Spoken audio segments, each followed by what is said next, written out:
അഭിനയിക്കുമ്പോ അങ്ങനെ തോന്നിയിരുന്നോ? അഭിനയിക്കുമ്പോ പറഞ്ഞാ എനിക്ക് അങ്ങനെ തോന്നില്ല. അഭിനയിച്ചു കഴിഞ്ഞു, ശരിയാകുമ്പോ ശരിയായി, ഓക്കെ സെറ്റ്, അത്രേ ഉള്ളൂ, വേറൊന്നുമില്ല. മമ്മൂക്ക എന്താണ് ലൊക്കേഷനിൽ വെച്ച് പറഞ്ഞിരിക്കുന്നത്? മമ്മൂക്ക ലൊക്കേഷനിൽ ഞാൻ ഫസ്റ്റ് ആയിട്ട് കണ്ടപ്പോ, നമുക്ക് ഫസ്റ്റ് നമ്മളെ പരിചയമില്ലല്ലോ, അതിന്റെ കുറച്ച് ദിവസം കഴിഞ്ഞപ്പോ നമുക്ക് ചോക്ലേറ്റ്സും അതുപോലെ ഞാനും മമ്മൂക്ക് ഭയങ്കര കമ്പനി.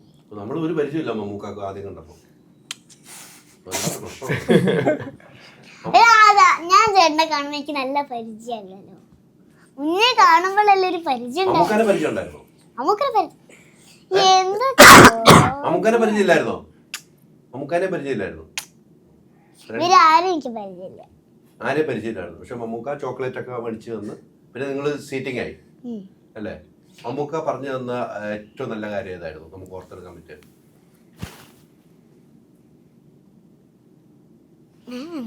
ഒരുപാട് ഏറ്റവും കൂടുതൽ സംസാരിക്കണം ഞാനെന്നാ അഭിനയം സൂപ്പർ ഇവിടെ പറഞ്ഞു തന്നല്ലേ?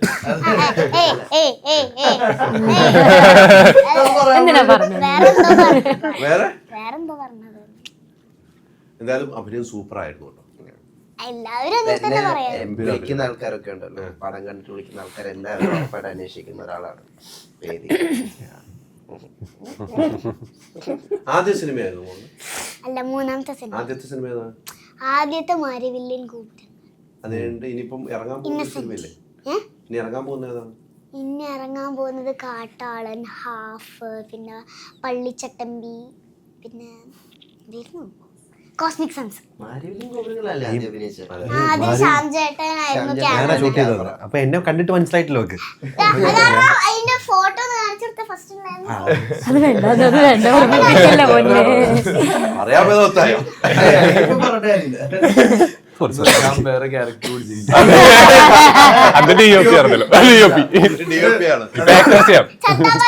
ഒരു സീനിൽ ഇങ്ങനെ ക്യാമറ പിടിച്ചു നിന്നിട്ടുണ്ട്, പിടിച്ചല്ല ചിരിച്ചിട്ടുണ്ട്. അപ്പം കുറെ സിനിമയായി. ഈ അഭിനയിച്ച് കഴിഞ്ഞ് വീട്ടിലേക്ക് എത്തുമ്പോ അമ്മയൊക്കെ എന്താ പറയുന്നത്? ഒരു സീൻ കഴിയുമ്പോ എന്തെങ്കിലും പറയാറുണ്ടോ? അമ്മ പറയും, അല്ലെങ്കിൽ ശരിയാക്കാനുണ്ടെങ്കിൽ അത് ശരിയാക്കണം അങ്ങനെ പറയും. അത് കഴിഞ്ഞിട്ട് ശരിയാണെങ്കിൽ ഇത് നന്നായി ചെയ്തിട്ടുണ്ട്, ഇതേപോലെ തന്നെ അടുത്ത സീൻ ചെയ്യാം. ചത്താപ്പച്ചയിൽ ഏറ്റവും അഭിനയിച്ചുകൊണ്ട് ഏറ്റവും ഇഷ്ടപ്പെട്ട സീൻ ഏതായിരുന്നു? സിനിമ കാണുമ്പോൾ അഭിനയിച്ചുകൊണ്ടിരിക്കും. പഞ്ചസാരല്ല സോറി, മറ്റേ 3 പേരുടെ മടി കയറി ഇങ്ങനെ തല്ലണൊരു സീൻ. അത് എനിക്ക് അവര് തല്ലണം, എനിക്ക് നല്ല ഇഷ്ടമാണ്.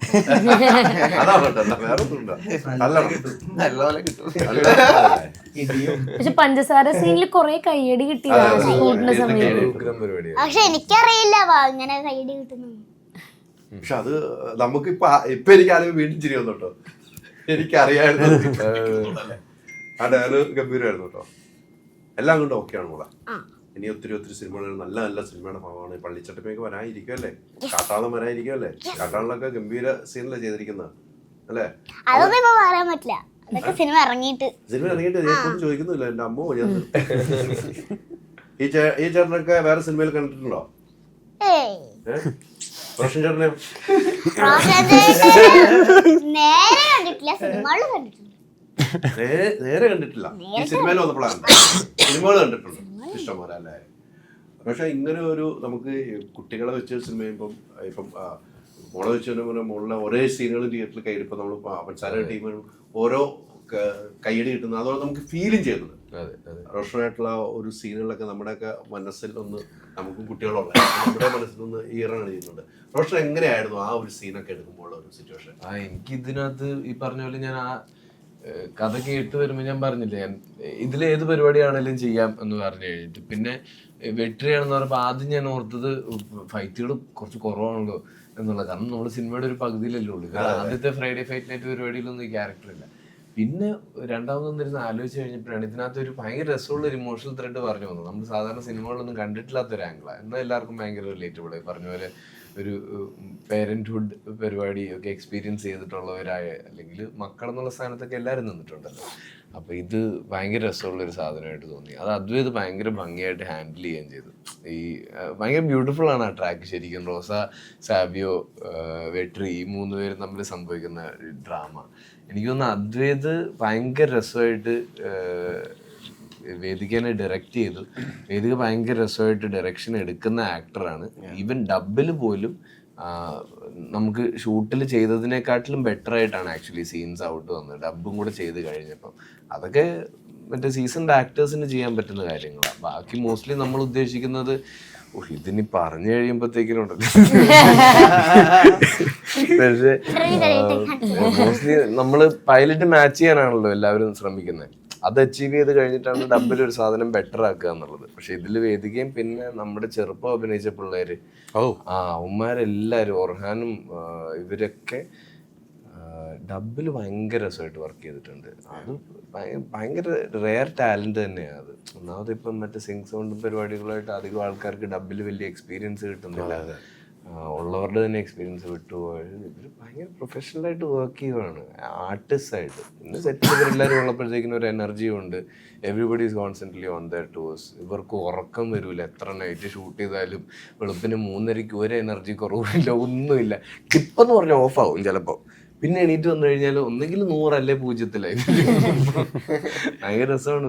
റോഷന്റെ എക്സ്പീരിയൻസ് ഇവരൊക്കെ കാണുന്ന ഇപ്പോഴൊക്കെ ആയിരിക്കും. നേരത്തെ പരിചയമുള്ളവർ ഇല്ലാത്തവരുണ്ട്. പക്ഷെ ഇവരൊക്കെ ഒരു അഭിനയം കണ്ടുകഴിയുമ്പോൾ റോഷൻ എന്നൊരു കലാകാരന് ഒരു നാടകം ഡയറക്റ്റ് ചെയ്തിട്ടുണ്ട്. അതിനെല്ലാം കൊണ്ടും നിൽക്കുന്നതാണ്. ഇവരൊക്കെ ഒരു അഭിനയം കണ്ടുകഴിഞ്ഞപ്പോൾ റോഷന് സ്വയം തോന്നില്ല ഇവരുടെ ഒരു അഭിനയം കണ്ടുകഴിഞ്ഞപ്പോൾ എന്തായിരുന്നു മനസ്സിൽ തോന്നിയത്? ഭയങ്കര സ്പോണ്ടേനിയസാ ഇവരെല്ലാവരും.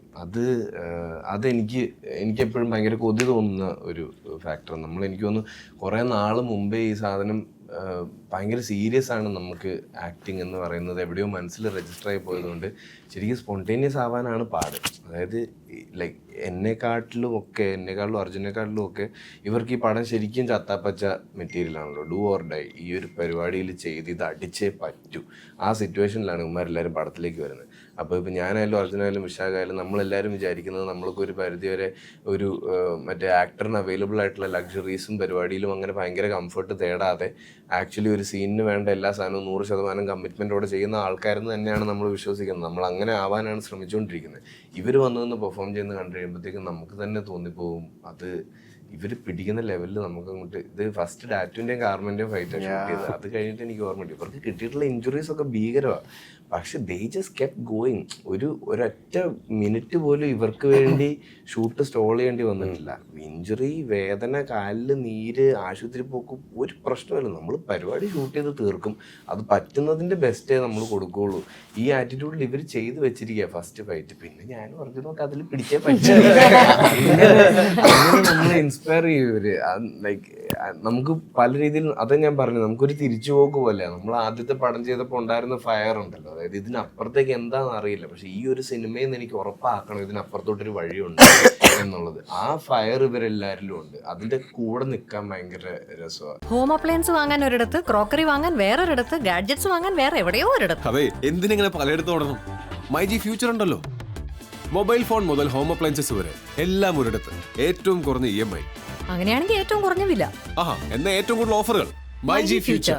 Experience the next. മൈജി ആണ് ഫ്യൂച്ചർ.